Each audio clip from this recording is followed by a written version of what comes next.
ওরা তো একটা ঘরোয়া মেয়ে নেবে বলেই সম্বন্ধটা করেছিল ভাবিন। চিনি তো ঘরোয়া মেয়েই ছিল বর্দা, সেইভাবেই তো ওদের বিয়েটা হয়। এখন এতগুলো দিন পার হয়ে গেছে, চিনির যদি নতুন করে শখ হয় এখন চাকরি করার, ও যদি মত পরিবর্তন করে, ওর পূর্ণ স্বাধীনতা আছে নিজের ইচ্ছেকে মর্যাদা দেওয়ার। এক্ষেত্রে তো কেউ বাদ সারতে পারে না, এই অধিকার ওর অবশ্যই থাকার কথা। না না, এখানে অধিকার ভঙ্গের প্রশ্ন নয়, এখানে কথা ভঙ্গের প্রশ্ন। আসলে ওরা তো একটা ঘরোয়া মেয়েই চেয়েছিল, আর সেভাবেই আমরা ওর এই সম্বন্ধটা দিয়ে দিচ্ছিলাম। বলতে পারতো তাহলে এই সম্বন্ধটা দিতাম না, অন্য কোথাও বিয়ে দিতাম। তাছাড়া ও তো পরিষ্কারভাবে আমাদের বলেই ছিল যে এ সমস্ত চাকরি বাকরিও করবে না। কিন্তু যেটাই আমার এখন ওই বাড়িতে থাকার থেকে চাকরি করতে বেশি ভালো লাগবে। চাকরি করতে গেলে আমি 5টা লোকের সাথে কথা বলতে পারবো, মিশতে পারবো। আমার তো এখন এই বাড়িতে আসাও প্রায় বন্ধ হয়ে গেছে।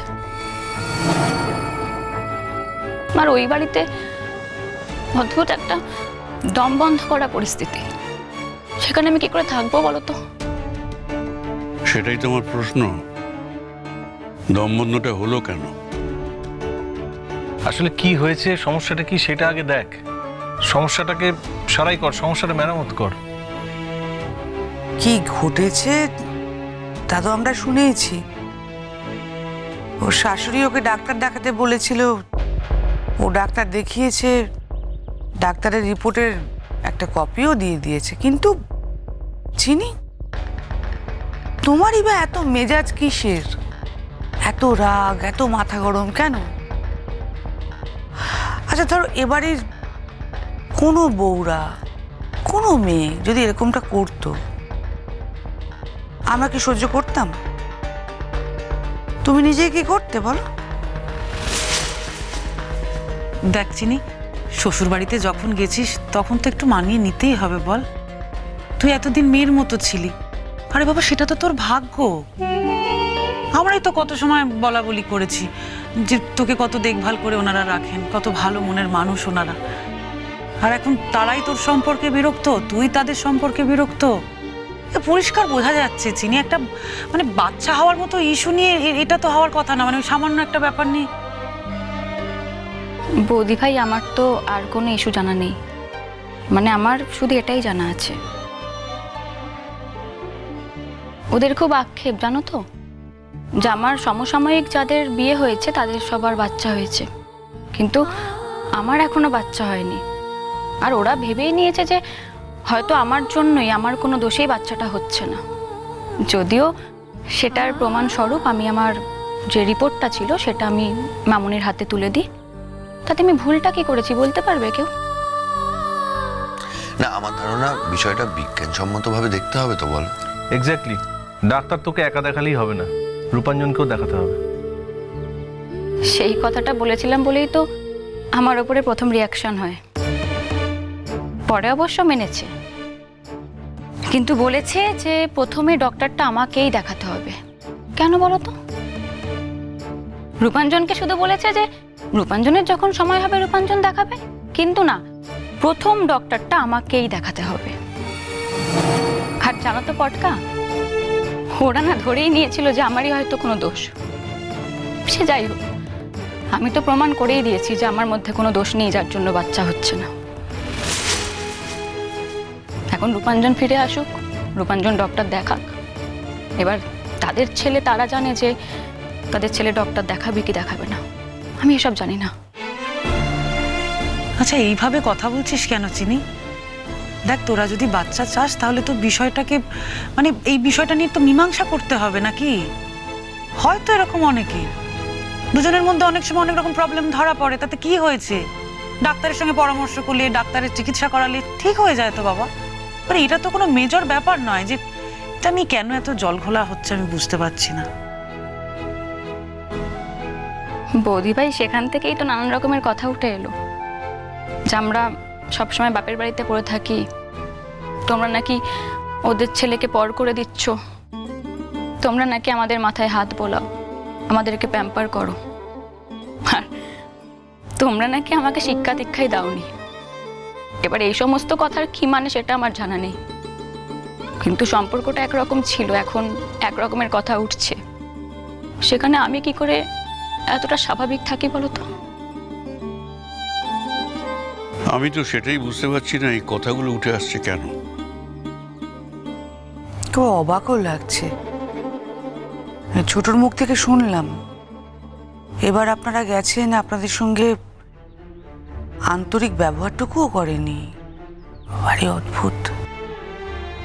না না, মানুষ যখন কোনো অশান্তির মধ্যে থাকে তখন ব্যালেন্সটা করতে পারে না। আর তাছাড়া এটা নিয়ে ওদের দোষ দিয়েও কোনো লাভ নেই। আমি তো জানি আমার এই কথাগুলো এই বাড়ি থেকেও গ্রাহ্য করবে না, এবং আমি যদি এই কথাগুলো এই বাড়িতে নিয়ে আসি তাহলে আমাকেই বকা খেয়ে বাড়ি ফিরে যেতে হবে। সেই জন্যই আমি তোমাদের কখনো কিছু বলিনি। আর আমি কিন্তু আমার সমস্যা নিয়ে তোমাদের কাছে আসিনি। বেশ করেছো, এমন কোনো কৃতিত্বের কাজও করোনি। নিজের সমস্যাটা মানুষকে নিজেকেই মেটাতে হয়। তুমি এখন অ্যাডাল্ট, বড় হয়ে গেছে। তোমার শ্বশুরবাড়ির সমস্যা তুমি বাপের বাড়িতে আনবেই বা কেন? আর তাছাড়া আমরা তো এটা চাইবো না। আর আমরা এটাও চাইবো না যে রূপাঞ্জনের বাবা মার এগেনস্টে তুমি রূপাঞ্জনের কানটা ভারী করো। তুমি সেটা শুনছো না? প্রত্যেক বছর আমাদের কলেজের অ্যানুয়াল প্রোগ্রামটা খুব ভালো হয়, ভীষণ ভালো হয়। আমাদের কলেজের প্রাক্তনীরাও আসেন। এই প্রাক্তনীদের একটা অ্যাসোসিয়েশন আছে, তারা কলেজের ব্যাপারে সব খোঁজ খবর রাখে।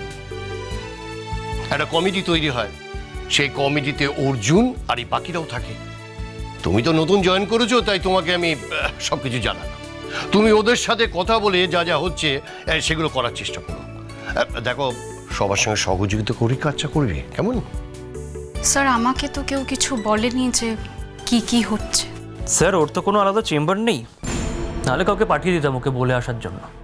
তাহলে আমি নিজেই হাত জোর করে বলে আসতাম। আমি আপনাকে সে কথা বলিনি। হ্যাঁ মানছি আমার চেম্বার নেই, কিন্তু আমি তো স্টাফ রুমে থাকি, অন্য টিচার্সরাও স্টাফ রুমেই থাকে। এ বিষয়ে কোনো কথা হয়নি, আমি শুধু সেটুকু বললাম। না না, কথা হয়নি তো কি হয়েছে, এই তো কথা হলো। আরে এই তো একটা ফর্মাল মিটিং হলো তো। স্যার, আলোচনা হচ্ছে যখন, তখন এসে এটা রিয়েলাইজ করলাম যে সবাই সবটা জানে, শুধু আমি কিছু জানি না। স্যার, ওকে বলুন নতুন এসে এত লম্পঝম্প না করতে। এখানে যারা জানে তারা অনেক পুরনো, হাতে কলমে খেটে কাজটা করে। দেখো অর্জুন, ওসব কথা থাক। দেখো, ওসব কথা থাক, আমরা কি করছি সেটা এবার ওকে বলো। ও জানতো না, সেটা ওকে আমি জানিয়ে দিলাম। আর দেখো, জেনে নেওয়াটাও কিন্তু তোমার কর্তব্য, সেটাই আমি তোমাকে বললাম। Okay sir. স্যার, এবার আমরা দুজন বড় আর্টিস্টকে আনছি, বাজেটটা কিন্তু একটু বাড়াতে হবে স্যার।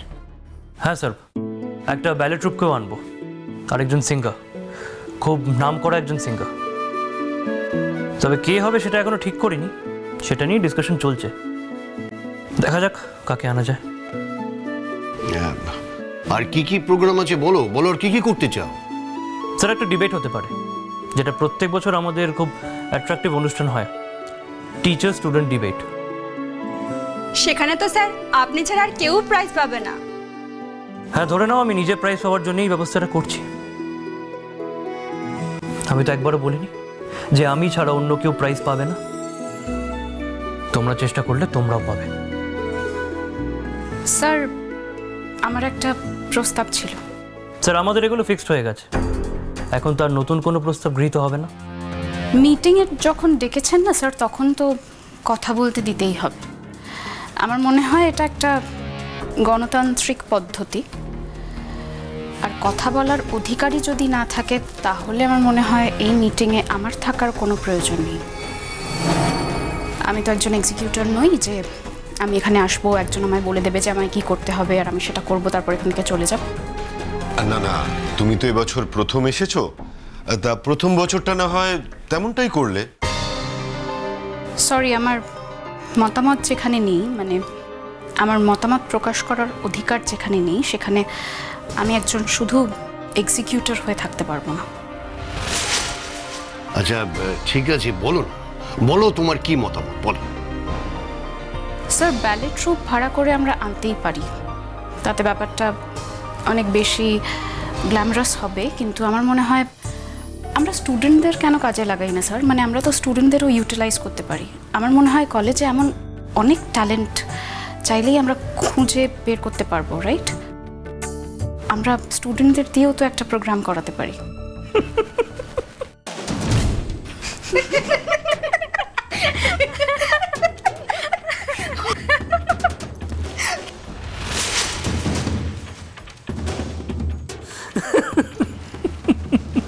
আচ্ছা, এর মধ্যে এরকম হাসির কি হলো আমি বুঝলাম না। না স্যার, মানে আমাদের কলেজে যে এরকম কোনো স্টুডেন্ট আছে বলে আমি তো জানি না। ম্যাডাম বোধহয় নিজেই কোনো ব্যালে ট্রুপ চালান, নাহলে এত কনফিডেন্টলি বলছেন।